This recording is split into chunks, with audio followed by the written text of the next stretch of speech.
Hi guys, and welcome back to another video. So today I am working on a watercolor painting, and this one was originally inspired by Alice in Wonderland, and it definitely took on its own direction in life, but I really enjoyed being able to have this kernel of inspiration to work off of and to have this idea sprout from. I find that when I have those types of ideas, or more specifically, I have that intention of having that kind of progression for the idea, I tend to feel a lot more invested in the piece. I have a lot more ideas on how to make it more engaging for me to work on, as opposed to when I'm working on an idea where it's just I have to quickly come up with something and it's just a piece without any kind of a background story or anything like that. But yeah, this one, it originally was kind of inspired by that, but like I said, it took its own path. I liked being able to steer it in the way that I wanted it to be. It ended up being more in my head. I almost had like she's like this ghostly figure floating in this in a well or a hole in the ground. I don't know, but it was fun to work on and to make it what I wanted it to be. I had a lot of little hiccups working on this one, but I also had a lot of things that I enjoyed. So one of the first things that that I seem to have happen to me a lot is I was using masking fluid, and I'll link down below to the one that I use because I actually really love it, but I seem to have a habit of splattering it everywhere. And the hard thing with that is that this kind that I'm using is very hard to see. It's a really light color. It's just slightly off-white.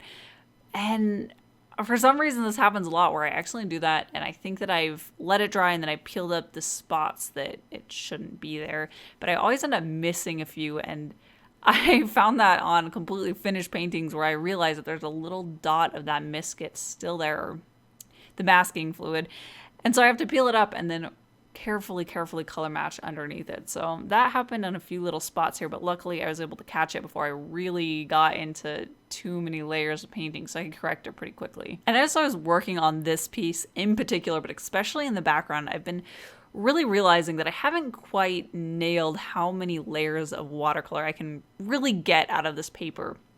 So the thicker the paper, usually the more layers of watercolor you can get down on it before the paper actually starts deteriorating a little bit and it eats into the paper and the line work. So I haven't quite figured out the balance between going too dark too fast and having too many layers to build up to that final result where the paper starts deteriorating a bit. And I felt that for this piece I erred a little bit too much on the side of caution, where I was being really timid with the watercolor washes that I was putting down there. So there was a lot of layers upon layers of water, which really does affect the quality of the paper eventually, where it's just, there's a point where I can't really take any more layering.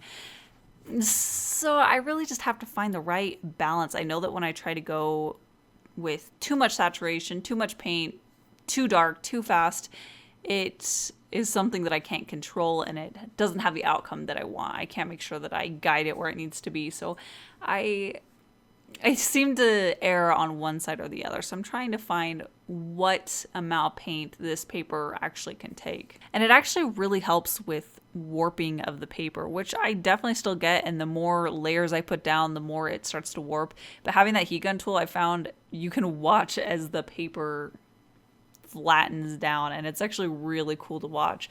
But that really helps a ton. That in conjunction with really securely taping it down to a board. I use actually two different types of tape. So I use drafting tape or artist tape when I'm painting, or when I'm taping down the border around the paper, because it's really gentle on paper. But I use like the typical masking tape that you'll just find at the office section in pretty much any store, because it's extra sticky and I can tape down the actual paper. And I've been really getting a lot better results that way, as opposed to using all artist tape, because it starts to peel up with the heat gun. And it really does have the quality that I want, where it stays relatively flat. Like I said, it's still something that certain pieces I push it a little bit farther than it should be, so I struggle a little bit more with that. But those are two methods that I've used that has definitely helped them remain mostly flat. In fact, back in my watercolor class that I took in college, for every single assignment that we did, we had to do multiple sets of color comps, where we would have to do a value study that was entirely black and white, and then we had to do basically the same values with color. And I've definitely gotten away from some of the better habits that I had in that class that were required, that built into the way that I thought about watercolors. So I would really like to make that happen. I know it's easy to say and it's a lot harder to remember in the moment, but I do think that it would really improve the quality of my pieces going forward, having a very set plan of where the values are going to be. I also tried to be a little bit more mindful about how I had the colors blending in the background. I'm using yellow greens, greens, and blue greens throughout the entirety of it. So I had to make sure that I was really planning it out so that they wouldn't all just mush into one color. I had the organic plant-like shapes next to her where they started more yellow at the top, and then in the shadows it became cooler. And then the rocks were almost entirely more of a cool blue-green. And then in the very background where there's the rocks, it starts a little bit more green at the bottom and then fades actually into blue as it gets closer to the top.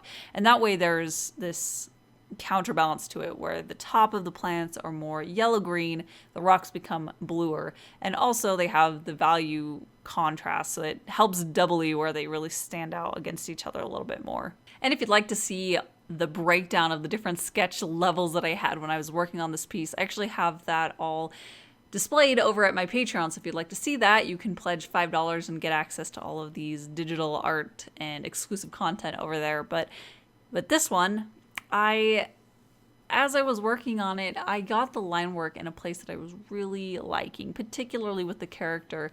And I was really nervous because I know that when I have plans for darker colors, like how I have her dress where it's almost a black, it's really an off black with different colors mixed in, it's hard to dive into that because I have this line art that I really love, and I love how it's crisp and sharp and defined, but when I start adding in these dark colors that are very close to the line work starts to fade away and it loses some of that characteristics to it.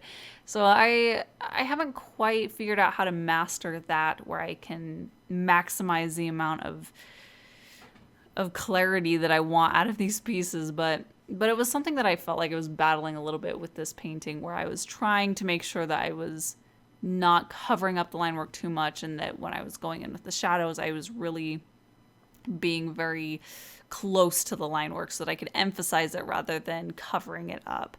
Now, I think there are multiple areas that I did this in, but I think the biggest critique I have for myself on this piece is that I let myself kind of obliterate these details that I had in my line art that I really liked.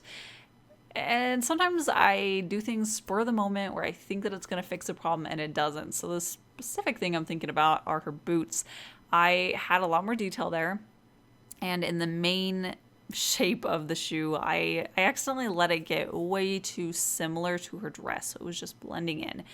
And I thought, wow, this is a chance for me to just make it black. So I went in with black gouache and just completely covered it up. And it did not solve the problem. It just obscured some of the details that I did really like. And an accidental side effect of that is that I went a little bit over to cover up the line work around it, so her shoes became just a little bit bigger than I had planned.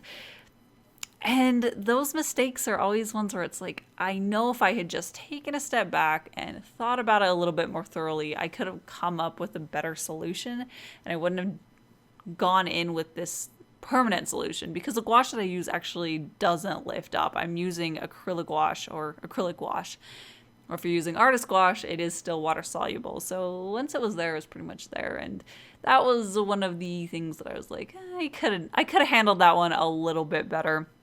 I also didn't really plan out the ribbons around her clothing quite as well as I could have. In the end, I'm okay with the look that it has, but there's always these details, or particularly in those ribbons that were in the line work, that I really loved. So moving forward, I'd like to be a little bit more mindful of preserving the things that are working rather than covering them up and messing with those details that are working. And one of the very final steps that I took is I went in with both gouache and a white gel pen to add little highlights. I also try to pay attention specifically to the shape of the little highlights that I was doing with my gouache, where they're almost diamond shaped, and I really liked having a specific shape that was mimicked throughout the piece. I I really like that effect where it had this unifying quality to it. So I think I'd like to think about that a little bit more and have that a little more planned out and a little more obvious in my future pieces where you can really clearly see that kind of a shape or that element that I have. And that is it for today. If you'd like to own this original painting, I do have her up at my shop. There's a link in the description. I also have prints of her.